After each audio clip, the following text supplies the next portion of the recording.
air bases hit by missiles.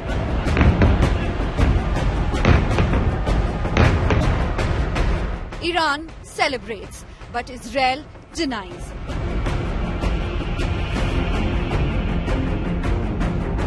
Satellite images show some damage.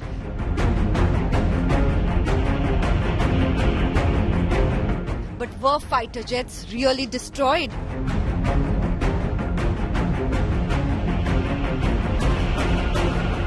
Does Iran have a super weapon?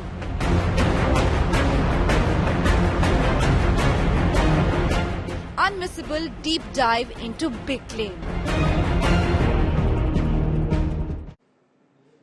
36 hours after 181 missiles entered Israeli airspace 2 nights ago from Iran's side, there is still suspense that continues to prevail over what Israel's response, what its retaliation is going to look like. And while speculation is still rife as to the various scenarios, the various possibilities, the various target sites that Israel can attack, Iran has issued a fresh warning and said that should Israel retaliate, Iran's counter-retaliation will be even stronger than the one that took place a couple of nights ago. Well, Iran has issued a fresh warning saying the response to its October 1st attack will be even bigger. Meanwhile, Israel is ramping up its offensive against the Hezbollah, bombing central Beirut just feet away from Lebanon's seat of governance.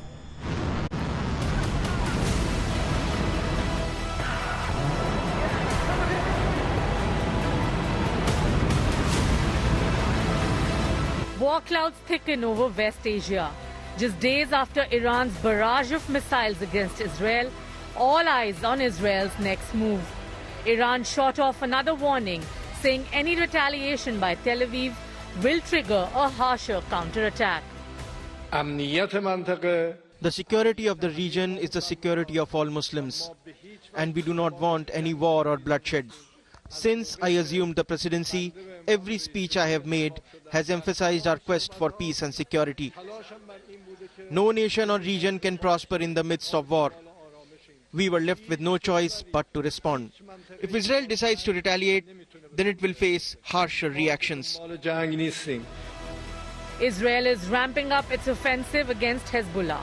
The heart of Lebanon's capital city, Beirut, was bombed on Thursday, damaging multiple buildings. Just near the parliament, plumes of smoke ignited the skyline. On Wednesday, 8 aerial strikes were carried out at different 8 locations by the IDF, and that continued during the last night, even today morning, when the Hezbollah claimed that one of the rehabilitation units, the people who were helping for the wounded and the affected, has been targeted, in which Islamic Relief Trust staff has got killed. This is the first time Israeli strikes have hit so close to the seat of governance in Lebanon, signaling a fresh escalation. In southern Lebanon, Israeli forces suffered some casualties even as they took on Hezbollah fighters in close-quarter combat. Israel also bombed a weapons depot in the coastal city of Jabaleh in Syria. Meanwhile, Houthis in Yemen claim to have launched another drone attack at Israel. In continuation of the victory for the oppression of Palestinian and Lebanese people and in support of Palestinian and Lebanese resistances, the Yemeni armed forces, drone air force carried out a military operation targeting a vital target in Jaffa area, Tel Aviv, in occupied Palestine, using a number of drones. The operation achieved its goals successfully. The multi-front war is expanding by the hour. Can a bigger war be averted? Bureau Report, India Today.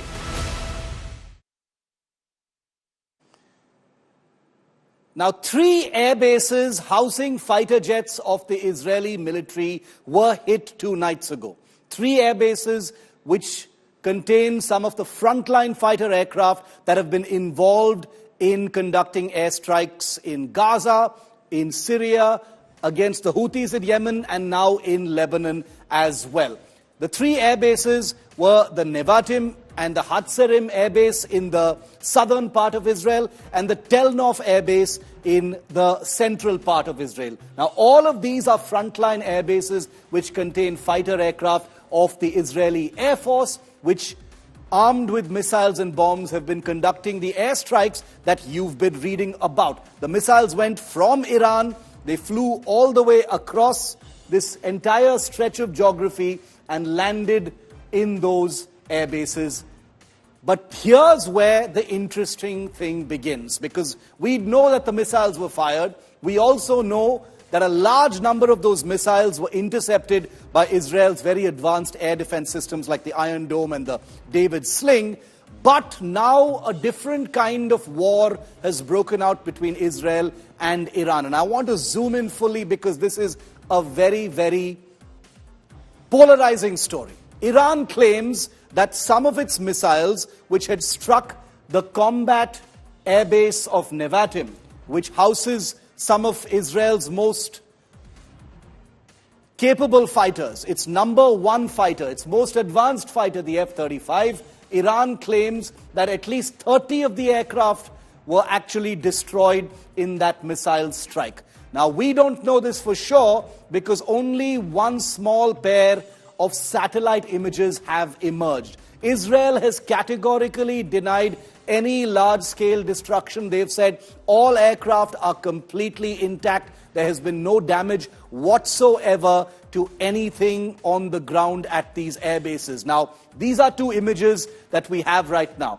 That image is from before the missiles hit, and this Planet Labs satellite image that we've procured is from after. You can see bits of the hangar containing some kind of damage. There appears to be a crater in the airbase as well. But once again, even these satellite images don't nail down what kind of damage may have actually taken place at this particular airbase. Fighter aircraft in these advanced air bases are very frequently housed in what are called blast pens, or basically reinforced hangars, not just metal hangars, but reinforced concrete hangars. Now, this is actually an image of an Indian Air Force penetrative bomb test showing you how a weapon can be used to destroy an aircraft that could be housed even within a reinforced concrete hangar. Mind you, this is not an Israeli image. This is an image from the Indian Air Force here in India demonstrating that such weapons are available in order to actually destroy aircraft that may even be inside a reinforced establishment. And therefore, those images, and I'll put those images back on your screen right now, of the satellite images at the Nevatim airbase and bring Ankit back in. Ankit, the missiles that apparently were used, the video that we've just shown is only to give our viewers a sense of how protected aircraft can be, but they can still be vulnerable despite all of them. But the weapons that the Iranians claim to have used in order to penetrate these air defenses is for our viewers what we're talking about here, because multiple Iranian missiles were definitely seen hitting the Nevatim and other air bases. That we know for sure. But what kind of damage happened? You've just seen what Ankit has explained. Iranian Fatah-2 missiles, hypersonic missiles, are said to have been used to penetrate Israeli air defenses and hit these particular air bases. In this particular image, you can see the Nevatim air base.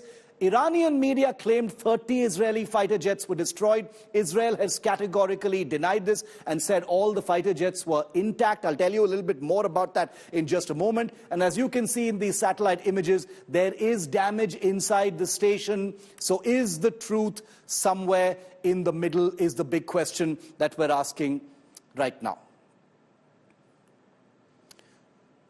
Okay, I want to bring in more information about the F-35 now. The F-35 fighter, 39 F-35 fighters were supplied by the United States to Israel. They are by far the most advanced fighter aircraft that Israel has and is one of the most advanced fighter aircraft in the world. Israel operates approximately 40 F-35 stealth fighters, many of them based at the Nevatim Air Base. They are used in airstrikes they are virtually invisible to radar. They're basically fifth-generation fighter aircraft. The United States has them, the UK has them, Israel also has them. The F-35s are mostly housed at the Nevatim Air Base. Satellite images show damage, as Ankit just showed us, at the Nevatim Air Base. But the Israeli media has added a very interesting detail. They say that the F-35s may have all been in flight, not even at the base, during the missile attack. The Iranian media, remember, says 30 of these aircraft were destroyed in the missile attack. But Israeli media, or at least sections of the Israeli media, are saying that all of these aircraft were not even there at the base. Ankit, are you hearing anything of this kind? Okay, we'll bring Ankit back in just a moment. But the missile that the Iranians used to penetrate what is globally considered to be one of the most impregnable air defense systems, the Iron Dome, the David Sling, and the Arrow 2 systems, an Iranian weapon called the Fatah 2, a hypersonic missile used for the first time, is what apparently managed to do it. Here's everything we know about that missile.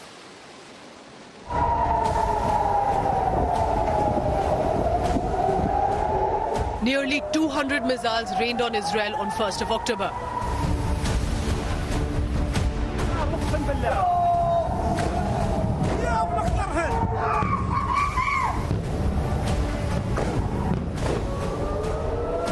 A majority apparently missing the mark. But there is one Iranian missile that did manage to penetrate Israel's famed multi-layered defense system renowned as the Iron Dome. This is the first visual proof of the Iranian superweapons impact on Israel's Nevatim air base. The missile left a gaping hole on the hangar roof. The airbase houses Israel's F-35 fighter jets, and there is no clarity on whether any of these jets was struck as of now. This missile is none other than Iran's latest Brahmastra, the hypersonic medium-range Fatah 2 missile. The missile strikes hit areas that are near key Israeli military bases, including the Nevatim, Tel Nov, and the Hatzarim airbase. These are home to Israel's F-35 fighter jets used in the aerial strikes and raids in West Asia. Iran claimed several of the jets were destroyed, a claim that has been denied by Israel. We have the ability to reach and attack any point in the Middle East, and those of our enemies who have not understood this until now will understand it soon. We know that the holiday is not complete without the abductees. We are obliged to continue and do everything to return them, and we grieve for the voids that have fallen. This is the first time Iran has used its Fatah 2 missile, and its aim was to target and pierce Israel's air defense. This missile is a big boost for Iran's firepower. Fatah 2 is equipped with a hypersonic glide vehicle warhead, boasts a range of 1,500 kilometers with speed between Mach 5 and 20. It is an astounding 5 times the speed of sound. The missile can evade defense systems of Israel with trajectory changes and has a spherical solid fuel engine with movable nozzle. Fatah 2 missile is also equipped with hydrogen fuel, which helps it accelerate outside the Earth's atmosphere, while it can steer within the atmosphere using aerodynamic control surface.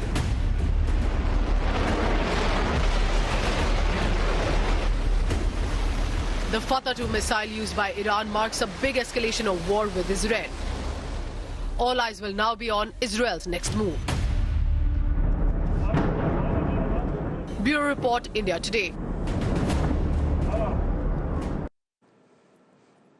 And I want to bring on to our coverage Group Captain M.J. Augustine Vinod. He's an air power expert. He's a veteran fighter pilot himself. Group Captain Vinod, welcome. Thank you for your time here on India Today. A couple of things that we're looking at amidst a storm of claims versus counterclaims, specifically on the missile attack on a couple of Israeli air bases, Group Captain. And I wanted your view on this? You know, Iran claims that many of its missiles managed to penetrate those air defense systems and wrought a huge amount of damage at the Nevatim air base, you know, destroying virtually the entire F-35 fleet. Israel, of course, has categorically denied this. Satellite images show that there is some damage, not the kind of damage that Iran was, sort of hoping for, but the fact that many of these missiles did manage to hit the base is still a big deal, isn't it?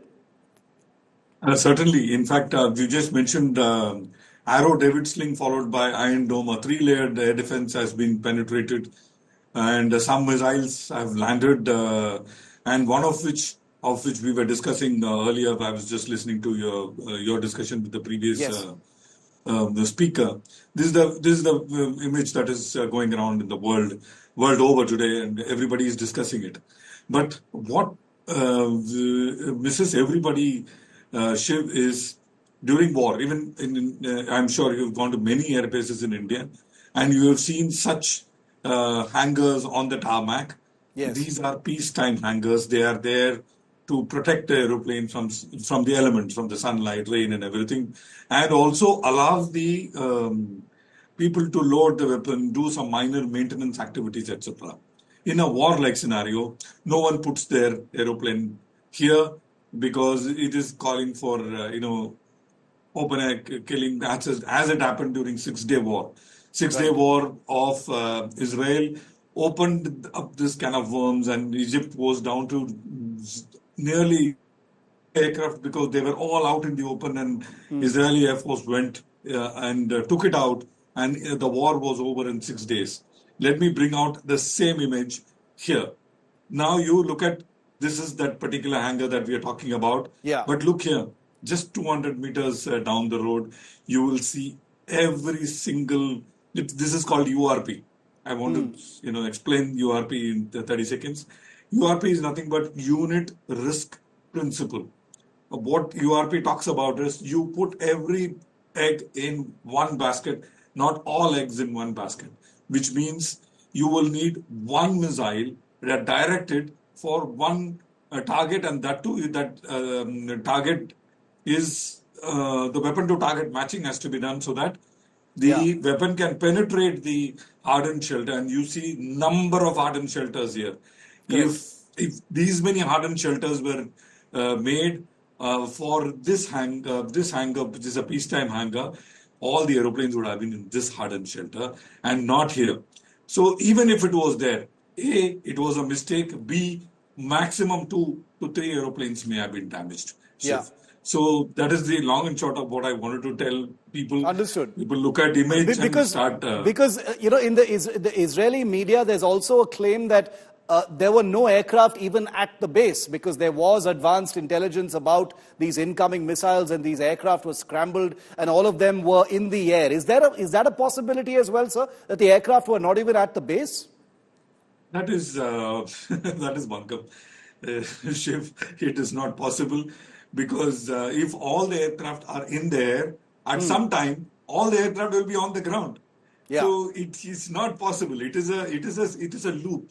Especially in a war-like scenario, you will have somebody doing combat air patrol, you will have somebody doing the attack, you will have somebody doing the base defense, and you will have somebody doing VAVP defense. Yeah. So and the rotation is on.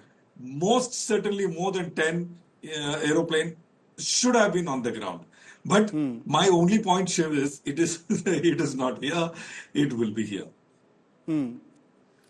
So that is. Do you think there is a generous measure, Group Captain, of psychological psyops and mind games, obviously, between Israel and Iran? Could that be at play here? Iran claiming 30 F-35s have been destroyed because they know what the F-35 sort of brings to the fight. I mean, these are fifth-generation fighters, virtually invisible to radar, capable of conducting those strike missions even in contested airspace. Explain that a little bit for us. The Iranian claim that they've managed to wipe out Israel's fleet of F-35s. Super question, Shiv, and I know you know the answer, but you want me to explain it to the people who are watching our show. There is something called BDA. Some call it bomb damage assessment. In Air Force, we call it the battle damage assessment. Before you send the weapon, you will have your BDA plan in place. And why BDA? Because your next round of weapon should not go to a target which you already destroyed. So you want to press that button towards another target which you haven't destroyed, for which you need information. In previous years, the BDA aeroplane used to fly the last, bring out the pictures, and based on that, you will send your second and the third wave. Here today, BDA happens with the use of satellite. So you press the button when your low Earth orbit satellite is about to reach Nevatim Air Base. You will time it in a manner that the missiles are reaching Nevatim and your satellite is reaching Nevatim, and immediately you get a BDA. I'm sure Iran has done it. And I am also sure Iran exactly knows where all it sprayed its missile and where all it went and hit.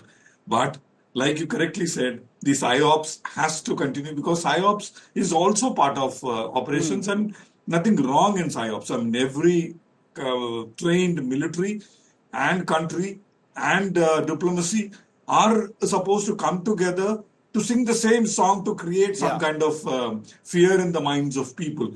Because eventually, the country will capitulate based on the pressure from the people, not how you were gained or lost in a war. Group Captain Augustine Vinod, always a pleasure. Thank you very much for making some of those concepts very, very clear to us and our viewers. Pleasure speaking to you. Thank you very much, sir. Well, meanwhile, while we've been talking about bunkers and tunnels, remember, our war coverage on India Today continues unabated. We're the only Indian channel with a reporting presence in Israel, in Iran, in Lebanon, and we will soon have more voices from around the world joining our war coverage. Don't miss it right here on India Today.